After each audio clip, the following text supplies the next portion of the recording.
With me in the studio, I have Professor Anthony Kila, Professor of Strategy and Development and Institute Director at the Commonwealth Institute of Advanced and Professional Studies, as well as Professor David Aworawo, Professor of International Relations and Strategic Studies at the University of Lagos. Prof, thank you for showing up again today. Good to be here. Good to be Very here. quickly, sad story of the death of the Group Managing Director of Access Bank and Access Holdings, along with his wife and his son, along also with Mr. Abimbola Ogunbanjo, former chairman of the NGX Group, prominent commercial lawyer, in a helicopter crash in the United States yesterday. Very sad news. All through since yesterday, we've been talking about the life and times and how tragic this is. Then, of course, we had the president of the Nigerian Labour Congress talking about the proposed strike, the 2-week notice that the organized labor has served. One of the issues in the 16-point agreement reached in October last year that has not been met by the federal government has to do with the salaries and entitlements of university teachers. I'm sure that will interest Professor Aworawo. And then, of course, the federal government releasing grains, 102 metric tons. We had the chairman of the Nigerian Silos Concessionaires Association, who was giving us figures and saying, look, the government must go back to the basics. So these are the 3 major issues we've taken on today so far. Let me start with you, Professor Aworawo.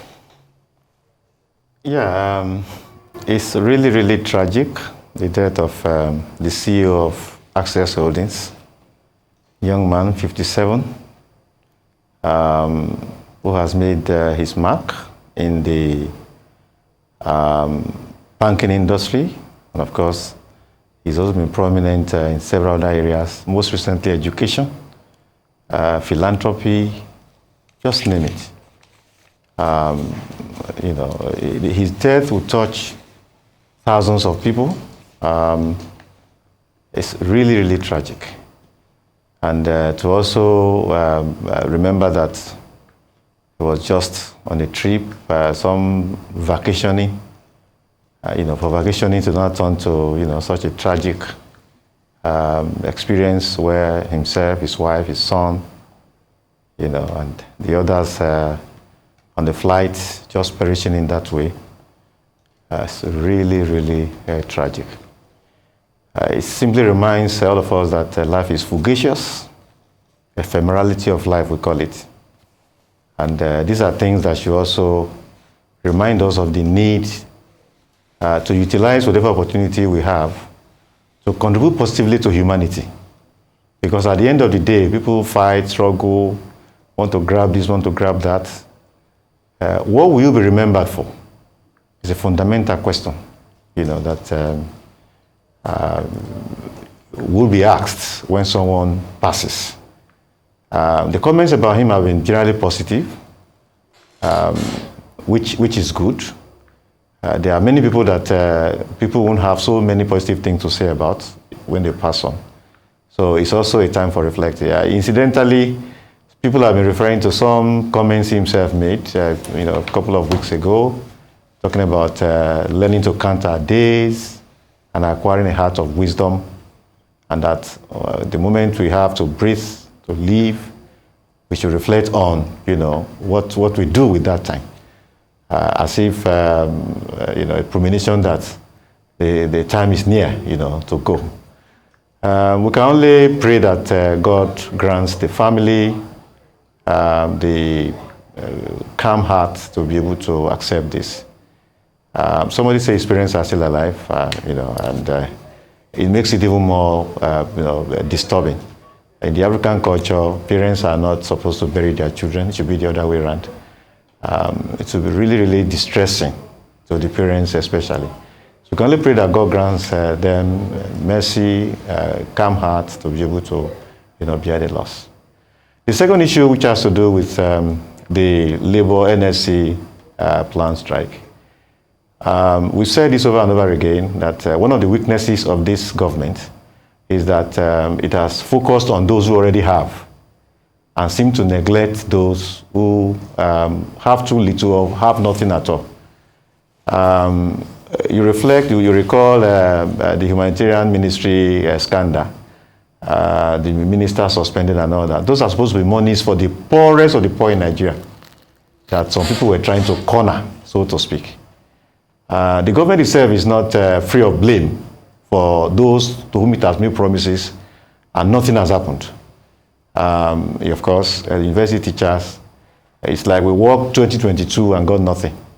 I keep saying we worked. For instance, I was head of the department then. There was no day I didn't go to work for those 8 months that government is withholding the salary. And we also say time and again that the lecturer's work is not just to go and teach. Teaching is just 25-30% of what lecturers do. They do research, community service. And so to say no work, no pay cannot really apply in that strict sense to university teachers. We've said this over and over again. And we even pointed to things that we did during the strike. During my own time, we did journals, we did everything and all that. It's part of our assignment as intellectuals. So government promised to pay 4 months out of the 8. They should actually pay the 8. But even the 4 promised, nothing. The 35,000 naira that the government promised to pay, this is the 5th month. Government has only paid 2, out of all of that. This last month, federal government workers got paid on the 10th.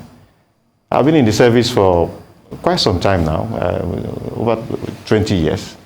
I can't recall any time that we were paid this late. Maybe second, maybe third, fourth at the very worst. So, it speaks to how government has treated workers, which is why NSC is, calling for this strike. We hope government will reflect and, do what is right so that the pains of the economic condition with fuel, subsidy removal and all the other things that have followed, inflation that has reached, unprecedented level, they will be able to at least cope a bit with it. We hope government will act and act decisively so that the strike can be averted. If there's a strike, it will even be worse for an already very bad economy. And this idea of government will only act when labor threatens to go on strike is very embarrassing. Very, very embarrassing, because this government is supposed to be a government of progressives. People for the military, people, the pedigree. One does not expect that we'll have this many labor, problems with the government that projects itself the way, this government does.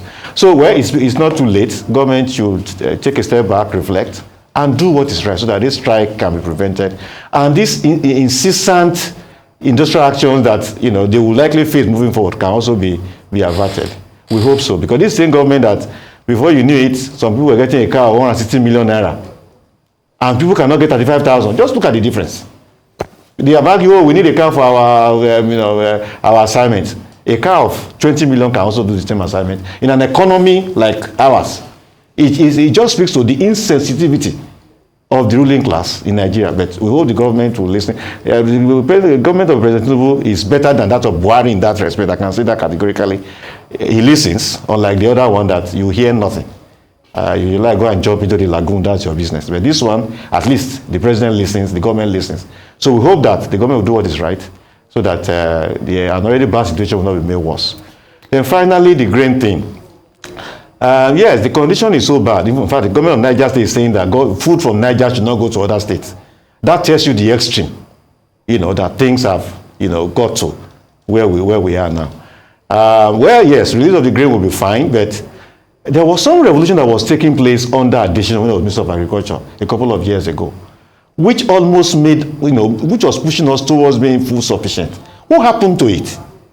Why does it seem that since then, everybody else went to sleep?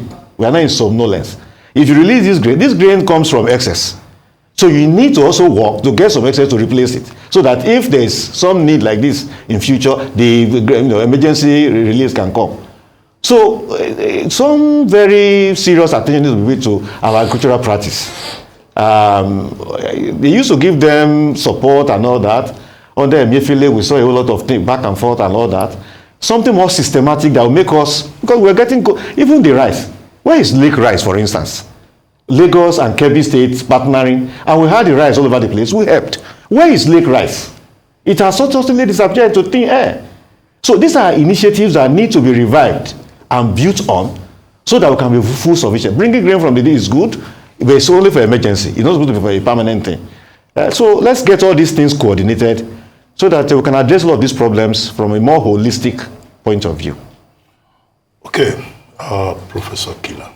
Well, in the same order, I mean, the tragic loss of Habatik is a very sad, it's a very sad event because he's somebody who has achieved a lot and was promising to achieve more. On a personal note, I've met the wife several times. I knew him personally, and I also knew Bimbo Ogunbanjo personally. So it's a very personal loss. Amazingly, I was actually with Ogunbanjo just last week Sunday at the Igbobi College function. So, and we did discuss. It's a very sad thing, you know, and as has been said, it teaches the rest of us to know that nobody knows when the time will come, and we should lead a good life, and perhaps remind other people to lead a good life so that we don't have to lie when you die, because eventually we will die. So it is good to actually live a life of principle, achievement, and focus, and where possible to be kind, besides being visionary, so that others will not lie about you. And there's a new word coming. I want to warn everybody, especially leaders and public figures, that whilst, you know, for the past 300 years or so, it was accepted that when people die, you don't say any bad thing about them. Now, people will say bad things about you if you die. You know, it's changing. So one should not accept that inviolability of the dead anymore. And, you know, our thoughts and prayers to the family, both the corporate family and the biological family and the community family, which Igwe has cultivated, and to Ogunbanjos as well. The Nigerian situation. So the labor, one thing needs to be said, some general consideration. Things are very tough in the country. That is a premise that everybody should understand, both for people and for government. We need to understand that we're in that situation. We must understand that somehow labor needs to be seen to be doing something.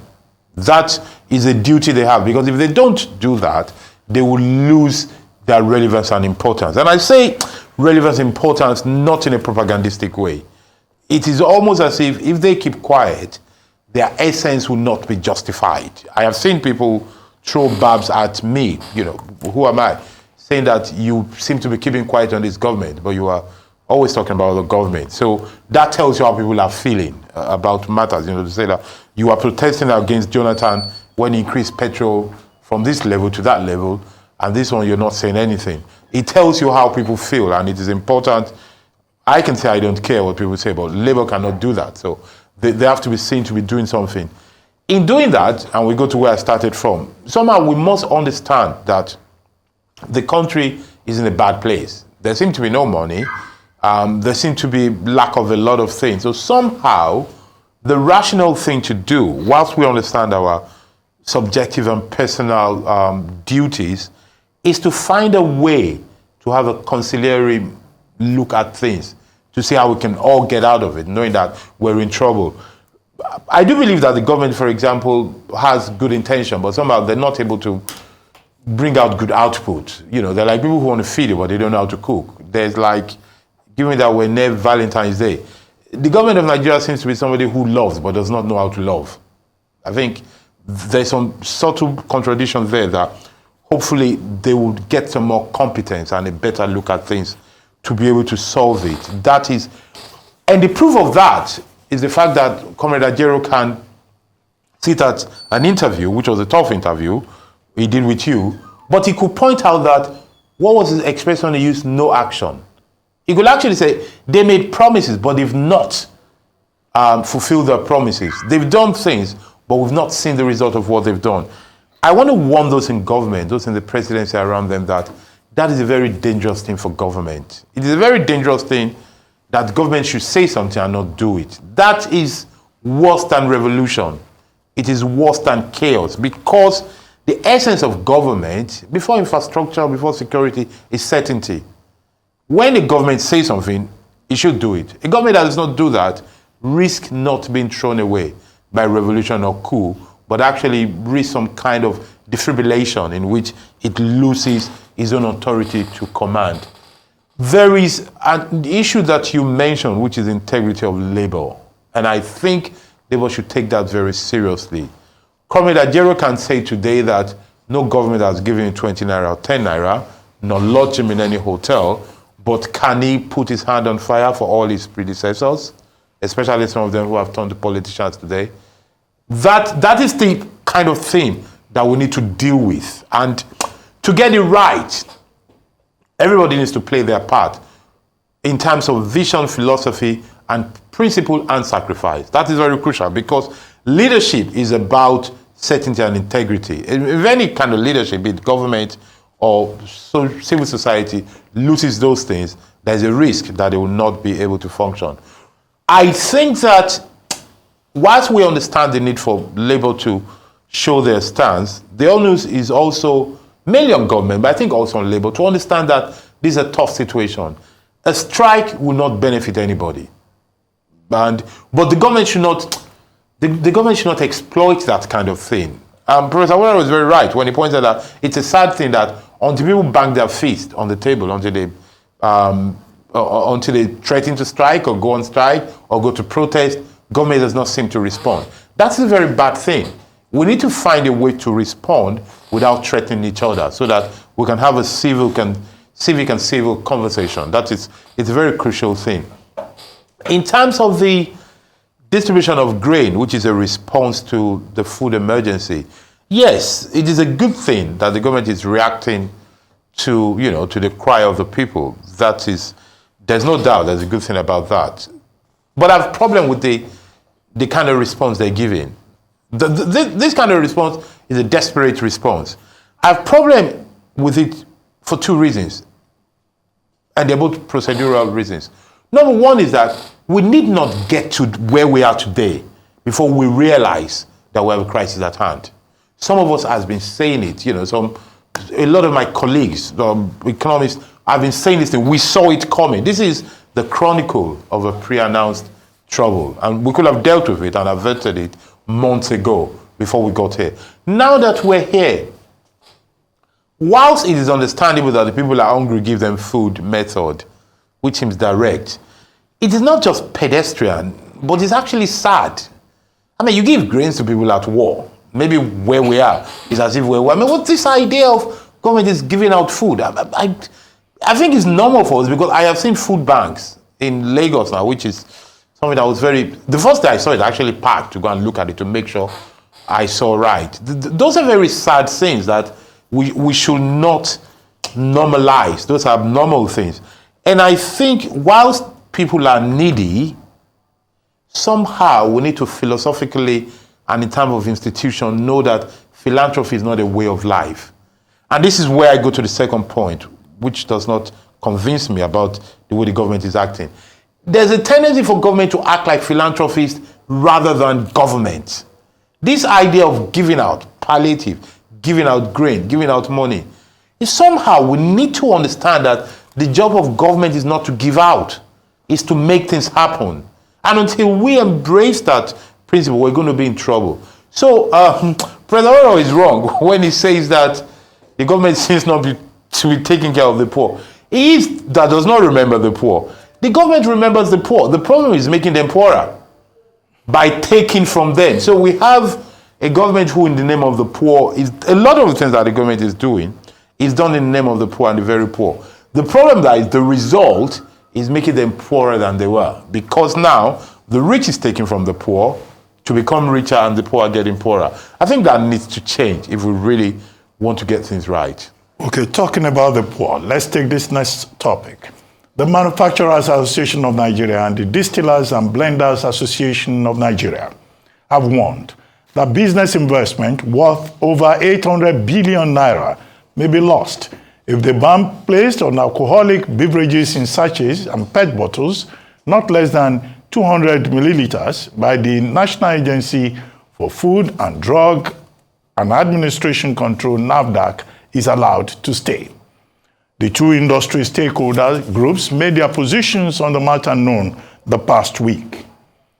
In order to avert what what they called impending colossal loss on investment in machines, raw materials, and financial resources. They have called on President Bola Tinubu to prevail on the NAFDAC Director General, Professor Mojisola Adeyeye, to reverse the ban. They also urged the president to save 5.5 million direct and indirect persons currently earning their livelihood from the business. While they argued that they are not in any way fighting NAFDAC, they noted that they needed to reach a common ground which will address both the health of the underage and that of the business concerns in the wine and spirit sector. Well, okay, this is what we have before us. But the position of Professor Mojisola Adeyeye is that, look, this decision was reached long time ago, since as far back as 2018. And it included NAFDAC, stakeholders, within the industry, these same, producers of alcoholic beverages in sachet and all of that. And the agreement was reached that by the beginning of 2022, there will be a 5% reduction. And that over time, up till 2024, they will stop production. So it was meant to be a gradual process. What NAFDAC has now done is to begin the enforcement. And they are already doing so in some states of the Federation, which include destruction of products and also the sealing off of factories where these sachet alcoholic drinks are produced. Now, what is the key argument that this decision was based upon? That the WHO has advised that there are about 200 health issues that are related to alcohol consumption. And that, indiscriminate consumption of alcohol, particularly at motor parks and elsewhere, and by underage persons, that these are things that the government can no longer allow. And an agreement having been reached as far back as 2022, and enough time given, NAFDAC says now is wielding the big stick. So is NAFDAC acting as a moral police? Is the businesses, the investors, are they right to say that investment over 800 billion will be lost, and that people, over 5.5 million people, will be put out of jobs? If alcohol consumption is the issue, are there other methods that could have been adopted? What are the best practices elsewhere? Let me start with you, Professor Kila, on this. When I first got the news, my instinct was, I heard the person say they don't want to fight NAFDAC. My first instinct was, no, they must fight NAFDAC. But then I held myself back because I don't want people to think it's because I'm an alcoholic that I'm so much in defense of this alcohol matter. But then I got to read, and then the point you made came out. I think in terms of where we are, we need to have a holistic approach about what we're dealing with in the country. And I think this is the wrong time to ban any kind of economic activity. I'm not even sure it's the right time to ban prostitution or anything. For now, anything that yields money, that creates jobs, should be allowed to flow. I think we should tell ourselves that, to know that, look, there's no point trying to be moral or saving some health issues that can lead to debt. Unemployment, hunger, starvation is also bad for our health. What has WHO said about that? Lack of light is bad for our health. What is the directive they're giving us? Bad roads is bad for our health. It can kill people. Actually, it has killed people. I mean, what have they done about that? So I think NAFDAC and the rest of the government needs to understand that it is not enough to be right. One has to be right at the right time. Timing is also very important. So this is not the time to ban any economic activity.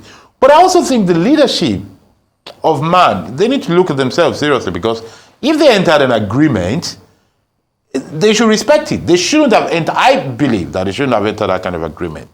But since they've entered, they should respect it. I think for now, what we should just give to them is some kind of rule of exceptionalism to let them take advantage of the current situation. And now this is my own sort of personal liberal worldview.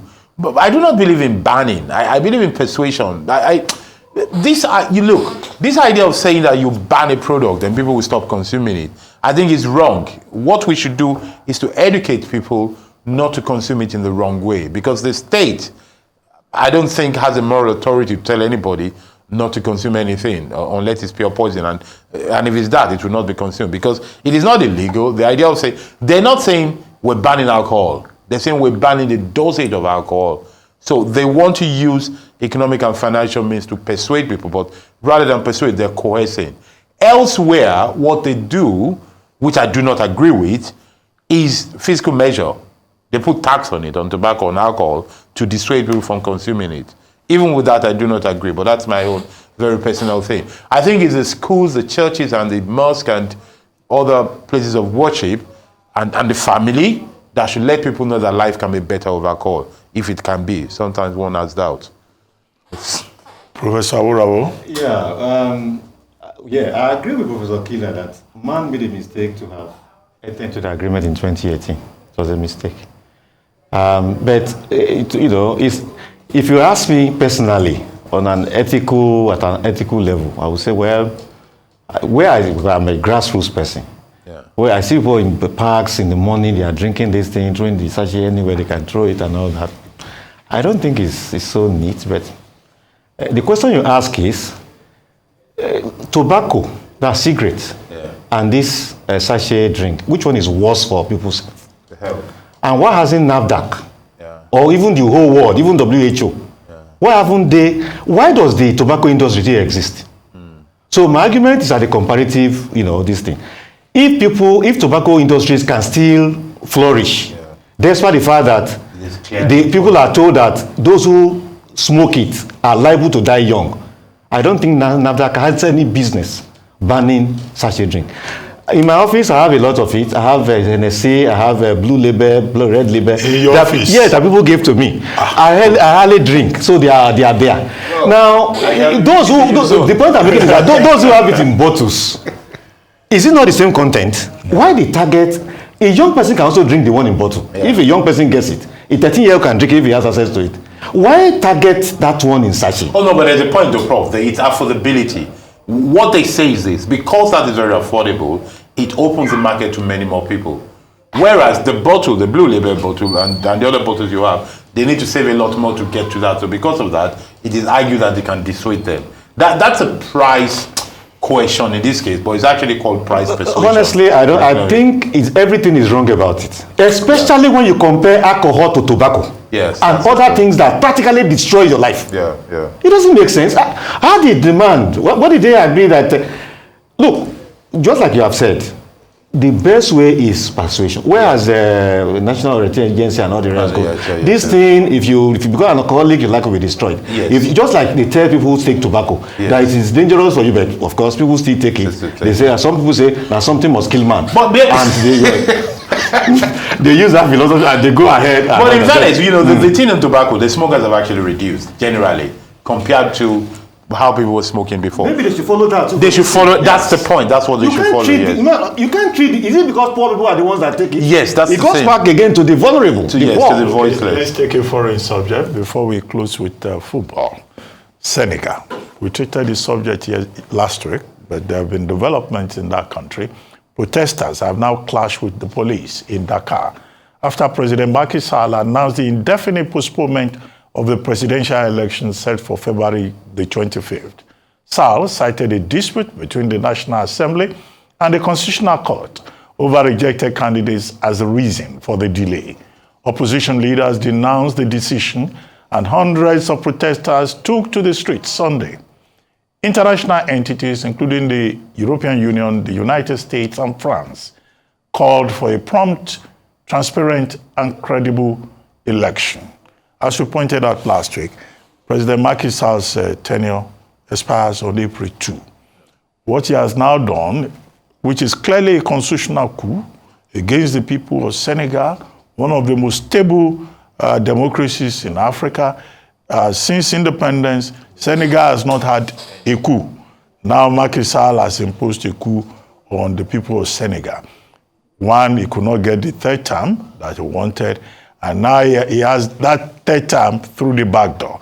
Because the parliament, with security agents of the state, clamping down on the opposition, has now gone ahead to extend, to fix a new date for December 2024, which will amount to, an 8-month extension for President Macky Sall. And now the Sahel coalition of Mali, Burkina Faso, Niger, they are laughing at ECOWAS. They are saying, okay, let us see ECOWAS now impose sanctions on Senegal, although ECOWAS has already issued a statement condemning latest developments. But the fear is the big uncertainty, in Senegal, which could derail perhaps Africa's most stable democracy as we know it.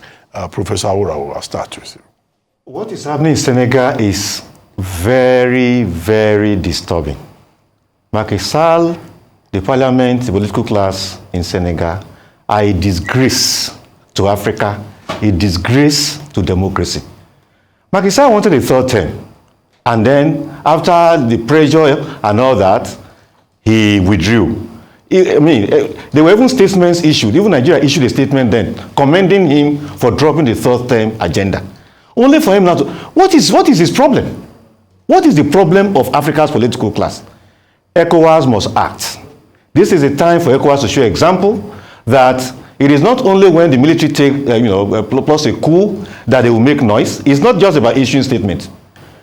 ECOWAS must take a position firmly, must act against Macky Sall, must sanction Senegal under Macky Sall, so that it will be clear that ECOWAS is not hypocritical in its commitment to democracy and democratic ideas, just as is provided for in, of course, various documents and even the revised treaty, of the body. It is so disturbing. Well, Professor Kila? Well, I think really this situation, well, let's start from the Sahel group mocking ECOWAS. I think they have a reason to mock ECOWAS, really, because this is just this is something played for them to mock ECOWAS. But I think the best way for ECOWAS to react is to show that they're not mockable, if truly they're not mockable, because they might just be mockable as a matter of fact. ECOWAS need to, beyond condemning in words, they need to sit down in a room or get some people to sit for them, the likes of Professor Aworawo and other doings of international relations, to go and develop the concept of active stakeholdership on democracy. That, I think, is a philosophy that ECOWAS need to develop in theory and then put into practice. The idea that we, members of ECOWAS, we are a democratic institution, we defend democracy, and we shall therefore, at all time, stand up for democracy and stand up for anything that goes against democracy. Going against anything that stands against democracy will make them be able to go against democracy, constitutional coup, any attempt to gag human rights. And I think until ECOWAS does that, it's going to simply become a partial selective paper tiger. Okay, as we begin to wrap up, let's talk football. After almost 1 month of spectacular continental football, the curtains will be drawn later tonight on the 34th African Cup of Nations in Ivory Coast. The showpiece final game of the competition will be between host national team, the Elephants of Ivory Coast, and the Super Eagles of Nigeria. While this is an opportunity for the Ivorians to win the trophy for a third time, Nigeria will be gunning for a fourth African title. To qualify for the final, Nigeria overcame South Africa 4-2 on penalties, while Ivory Coast booked their place by beating Democratic Republic of Congo 1-0 in the semi-finals. Wow, the big match this evening. Everyone who has been on this program has been patriotic, saying that the Super Eagles must win. And some have made predictions, like Ahaneku, who said 1-0. Any predictions here? Any cause for optimism? Should we start the jubilation? But another part of the story is that in Lagos State, the Lagos State government has had to issue a medical advisory. Yeah. Because when we played the semi-finals, 5 persons died out of shock when a penalty was awarded against Nigeria. So the Lagos State government is now saying, look, if you have high blood pressure or diabetes, Take your medication before the game, before you go and sit down there. Nobody should get overexcited. In other words, people, the Ministry of Health of Lagos State says people should take basic precautions. If you know your heart is a bit weak, don't go and watch football. Let me start with you, Professor Aworawo. Let me begin with the match itself. Yes, Nigeria has cause to be optimistic. When you look at how both sides have got to where they are now, Nigeria has a slight edge. But that edge is within the margin of error. So either side could win the match tonight. But Nigeria does have a slight edge. And that gives us reason for optimism. It's been spectacular all through, since it started. The teams can match just any team anywhere in the world. The standard is so very high now. And officiating has not been horrible, even though we've had errors here and there, but it's not too different from what we see elsewhere. We also pray and hope that there will be fair officiating tonight because Côte d'Ivoire is the host. Let us not see anything that would give the impression that the referee is pandering to either the crowd, or the host country, as the case may be. But it's going to be spectacular tonight, and Nigerians have cause to be optimistic because we have a slight edge over Côte d'Ivoire when we look at how we have arrived at where we are. Then the other issue of people who died in the course of the semi-final, so sad that people had to die. Those who have heart issues, it is not even just a case of going to take medication before the match. They shouldn't watch the match. It's just a game. I go to stadia to watch football. It's just a game. It is true there is passion in it, but it shouldn't get to the point where someone dies.